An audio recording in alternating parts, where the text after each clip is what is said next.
When I was 1 year old, I got polio.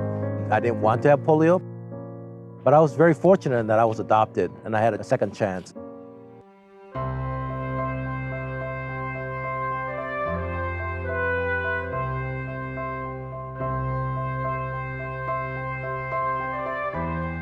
Our goal in the next 5 to 10 years is we really want to increase more impact.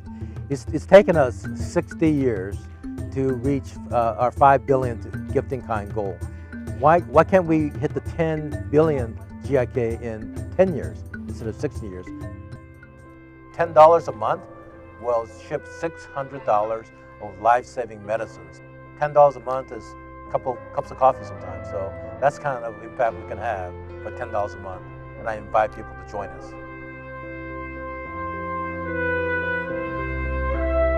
안녕하십니까. 오늘 애틀랜타 사람들 이야기에 정말 특별하고 귀한 분을 한 분을 모셨습니다.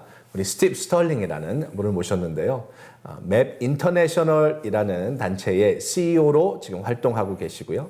이 맵 인터내셔널은 2016년도에 CNBC에서 2016년도 최고로 전 세계 많은 사람들에게 좋은 영향력을 끼친 그런 non-profit, 자선단체의 두 번째로 뽑힌 그런 단체입니다.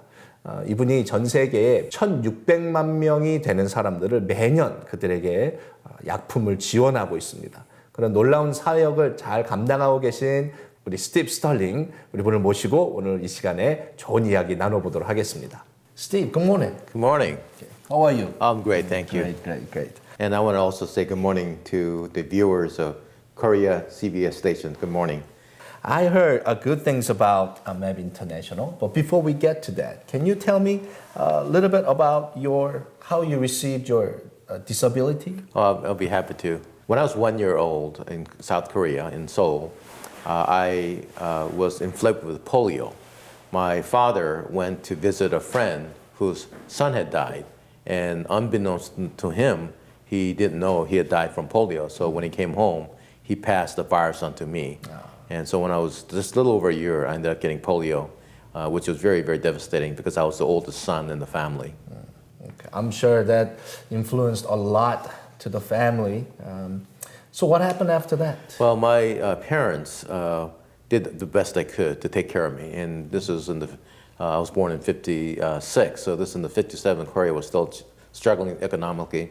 So they did the best they could to take care of me. I remember they took me to Eastern doctors and they took me to these treatments where they would take these hot herbal cigarettes and literally touch my leg and burn me, thinking that was going to help me to start the nerves, but it didn't help me, and it was very painful.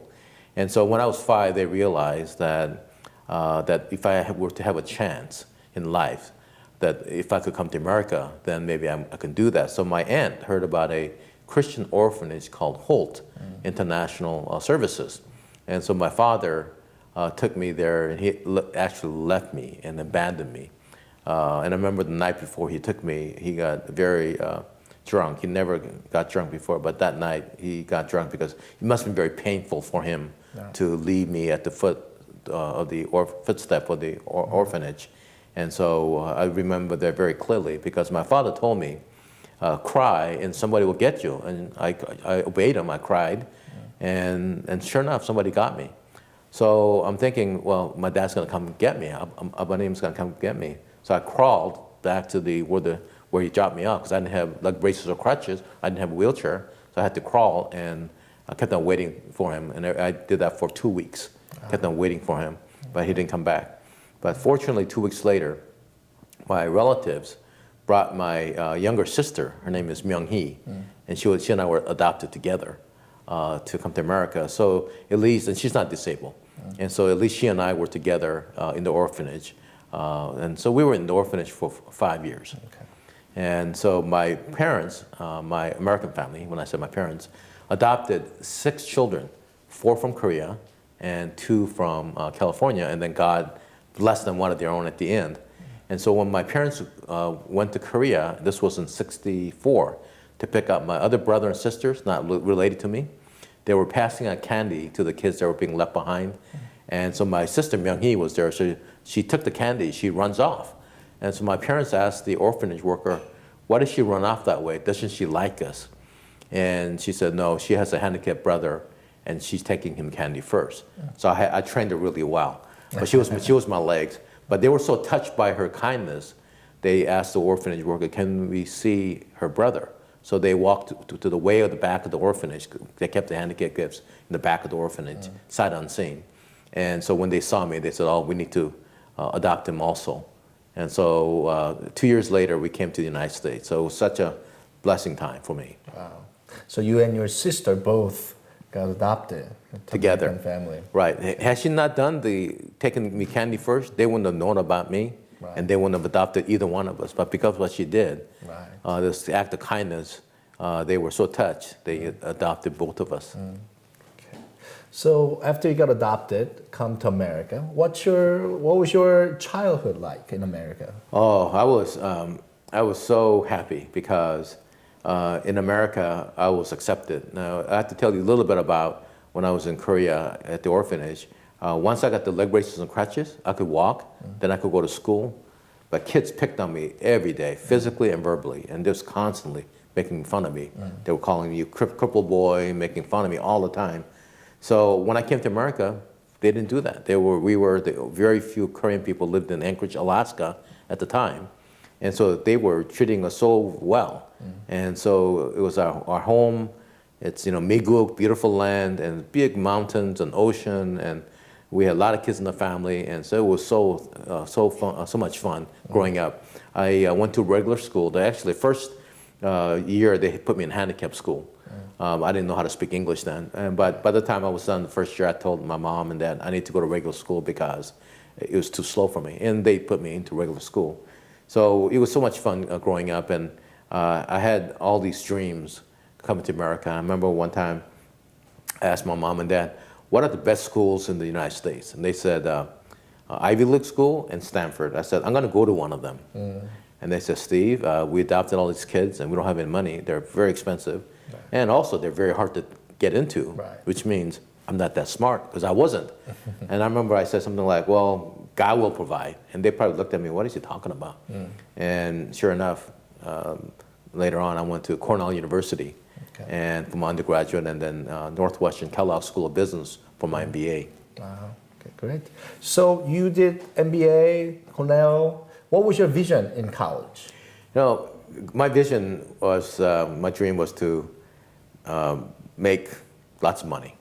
Okay, I think get ahead, climb the corporate ladder. And so when I graduated from Northwestern in '82, I had 5 job offers, and it was just a wonderful time. My first job was at Johnson & Johnson to work on the Tylenol, pain medicine. And so that was my dream, was to how do I work at corporations and climb the corporate ladder and make lots of money, and also to help people with medicines that help people. Okay, great. So working at a Johnson & Johnson, making lots of money, I'm sure you accomplished that. But what turned you from profit working environment to a non-profit organization? That's a really good question. And my dream again was just to become a vice president, working for corporations. And so I was doing relatively well. I was helped launch products like Advil. I helped launch Advil, pain medicine. I also helped launch Boost nutritional drink. You see that on commercials all the time. Helped launch that. And then when I went to ConAgra, and then I was with Ameritrade as the VP of marketing for acquisition and retention. But there's something, when you're climbing the corporate ladder, there's always something, the next one. It's just always about making more money. But in the process, what happened was in 1994, I was at a Promise Keepers event. And I thought I was a Christian because I had accepted Jesus as my Savior 7 years earlier with my wife and I. But I didn't accept him as my Lord, and I was still climbing the corporate ladder. I was doing everything my way.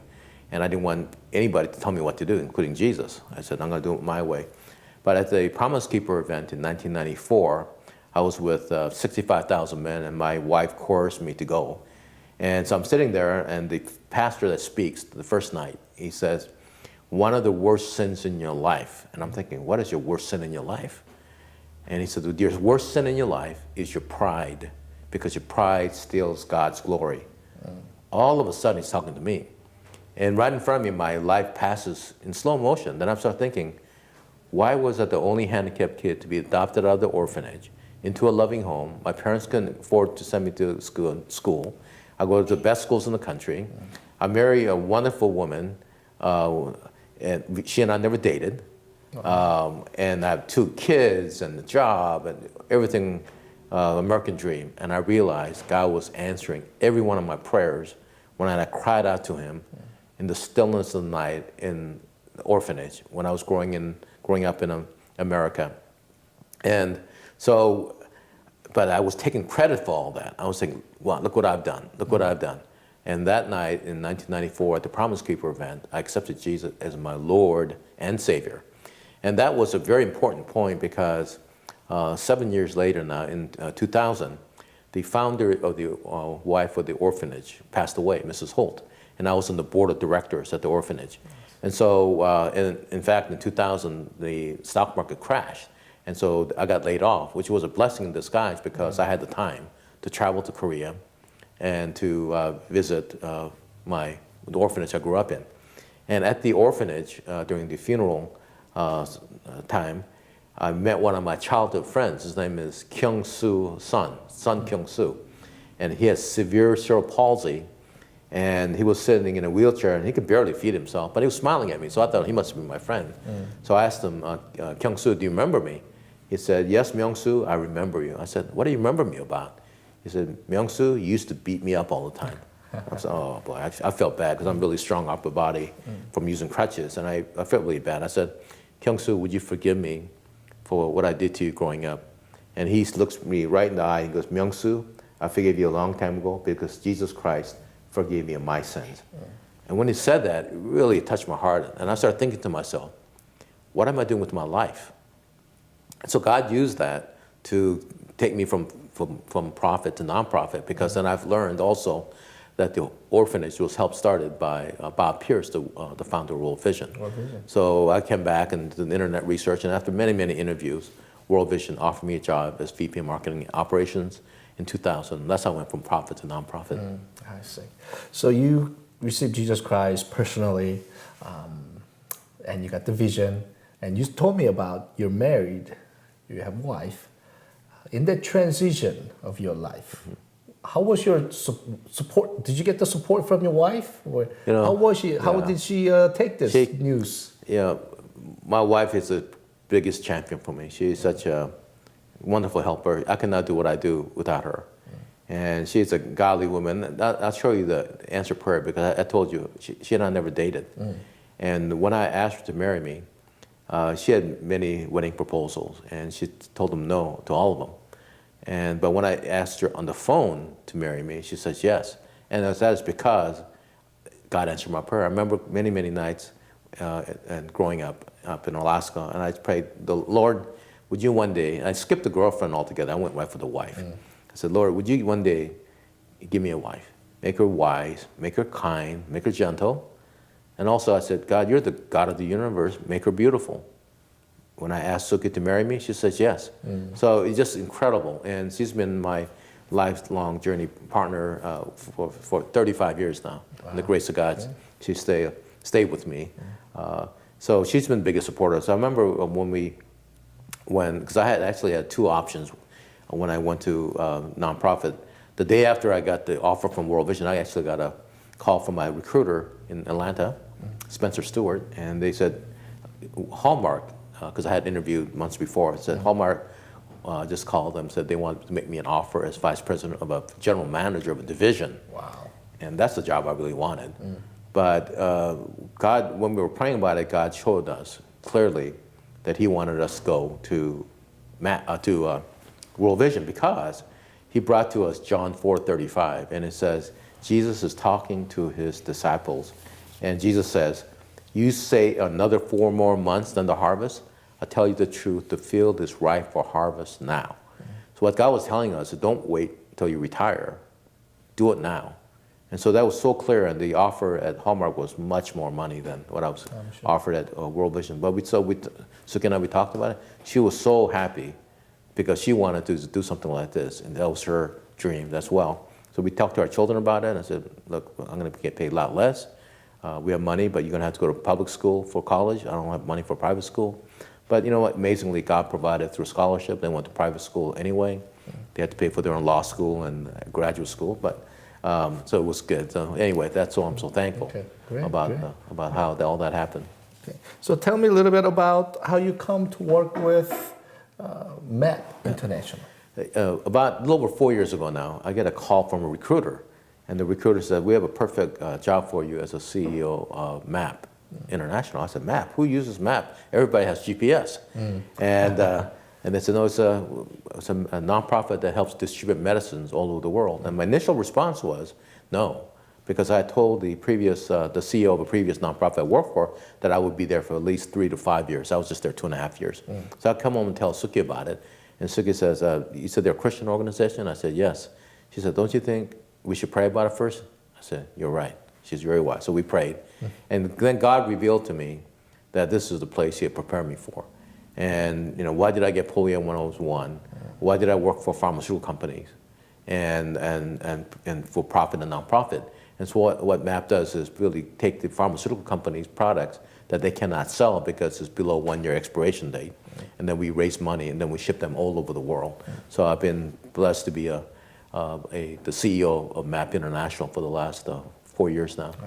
How is it possible for $1 to become $80 worth of product? That's a great question, because it's all about leverage. Since pharmaceutical companies donate us the medicines that they can't use, again, because it's 1 year below expiration date, they just give it to us, so we don't have to purchase it. So all we have to do is then raise the money to help provide it with our partners to ship it all over the world. So that's why, if you had to buy it, it would be different, but they give it to us. And that is why. And we help 13 million people each year around the world. So when you look at that, $1 helps over 1 person. So somebody donates $10, you're helping 10 people. $100, you're helping 100 people. And again, because the pharmaceutical companies give us the medicine, then we work with Christian partners to distribute them all over the world. Great. So how can we support or join MEP International? That's a great question. Thank you for asking that. You know, there's 2 ways. One is every day, there people get sick. The number 1 killer of children under the age of 5 is diarrhea and upper respiratory infection. Antibiotics will prevent it or cure it, and oral rehydration solutions will take care of that. So again, you just said earlier, $1 provides $80 of medicines because, again, it's donated to MAP. And so we can do that. And then during disaster response, we had hurricanes and earthquakes, medicines are needed very badly. So during that time, we even need more help. But every day we need help to help those 13 million. There's 2 billion people in the world that do not have access to medicines. We help 13 million people, but the need is great. And Jesus said, when I was sick, you looked after me. So we invite you to help. And you could go to